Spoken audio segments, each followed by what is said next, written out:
Okay, hi, my name's Ann Benzel. I'm with the Corporation for National and Community Service, and we're here at the Learn and Serve Grantee meeting. I'm with Brad Lewis, and Brad is a program officer for our Learn and Serve program. He's worked intimately with a lot of Learn and Serve programs across the country, so we just wanted to talk to him a little bit about service learning and why he thinks it's important. Brad, can you tell us a little bit about some of the programs you work with? Sure. I work with higher education, school-based, and community-based programs across the country. And essentially, we're working to get all young children and older students involved in service learning. Basically, community service tied to curriculum. So what is it that your programs are actually doing? And can you tell us a little bit, too, in addition, what a program officer does?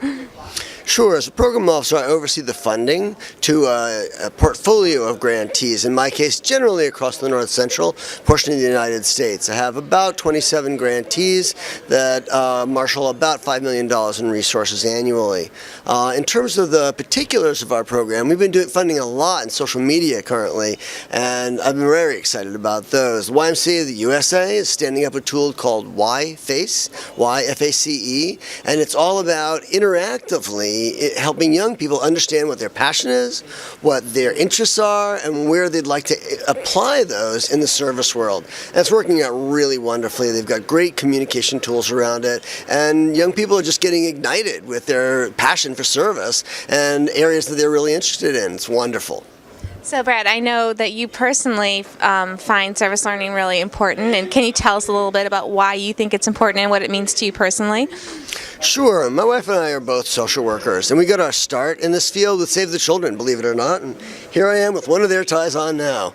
I helped raise money as a kid for Save the Children to help children across the world, and my wife started working in their shops. We've always found ways to work with other young people and to help them find ways to solve their own problems, to take their own destiny in their hands, to be agents of change, frankly, agents of change.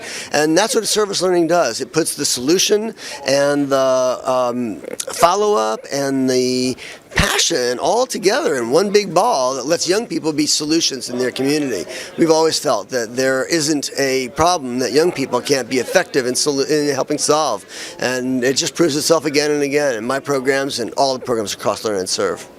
Do you have any sort of personal stories that kind of, give that example or bring that example to life? Sure. I'm thinking of when I worked in Bridgeport, Connecticut, and we had 16-year-olds that helped us write the proposal to then the Commission on National Community Services back in 91, 92. And they wrote for $170,000 and got $100,000. They decided that they wanted to figure out how to then reapportion the funding, and we went to the suits, the executives in the 6 social service agencies to find out how they wanted to reapportion the funds. And they, kept going around and around, and they said, well, let's ask the kids. And the kids were like, yeah, let's all work together on this. So all 6 of the suits, men and women, decided that they would make their case to the young people because they all asked for $20,000. Obviously, 6 times 20 isn't gonna go into $100,000. Well, all 6 of them made the commitment to stick. All 6 of them made their best pitch, and I want to tell you, one of them got $3,000, and she was very unhappy, but she stuck. Basically, because she wanted the kids to do office work. The guy that came in asking for 20, who was going to do a regional foundation with 27 kids across the area, getting them all involved in deciding the issues, putting out their request, and then funding particular programs. Those kids gave him $40,000 because he was doing a youth-oriented, youth-driven program. And as you can tell, here I am 20 years later. It still get excited to think about Youth Serve Greater Bridgeport and the wonderful programs that we ran and supported through young people's voices as part of service learning. Do you feel that service is becoming more and more important to the youth today? Oh, absolutely. Whether it's college applications, whether it's the kinds of things that employers are looking at on young people's resumes, whether it's just the fact that young people want to be a part of the solution. They feel like adults have messed a lot of things up, and you know what? Some of them we have. And so they want to be part of the solution. They want to be part of making it right. They want to be part of making a difference. I think pretty much everybody wants to, if you scratch them a little bit, a little bit deeper than skin deep.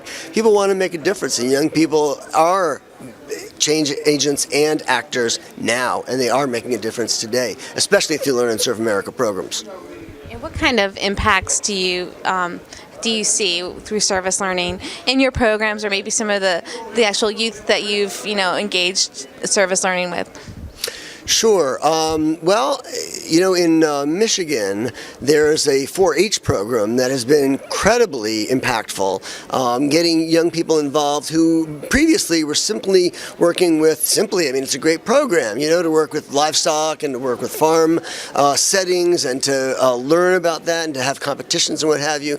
But these young people took that and built on that and worked in farm communities and other communities across the state to address what their local problems were. I can think of another particular program, 7th graders, in South Nodway, Missouri, in the northwestern section of the state, said they wanted a bigger gym. Well, they went to their gym teacher and he said, well, we need more students. They said, where do we get more students? He said, we'll talk to the principal. Well, they talked to the principal. The principal said, oh, well, we've got to get more people to move here. Then we have more students, then we can afford a bigger gym. They said, okay, how do we get people to move here? He said, well, you talk to the economic development folks, the 7th graders. Talk to the economic development folks. They said, well, we need a video. They worked on a video. They have a 7-minute video that talks all about the values of rural America, how you got in trouble about the things you did on the way home before, you were in trouble before you got home because your mama heard from your neighbor, and the kinds of just wonderful experiences,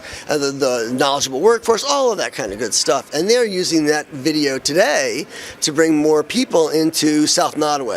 Now, I'd have to go back and check. I'm not sure if those kids got their larger gym or not, but they sure got a great lesson in how to be actors in their community and help bring more people into rural America. Well, Brad, thank you so much. We appreciate it. Appreciate it, Ann. Thank you.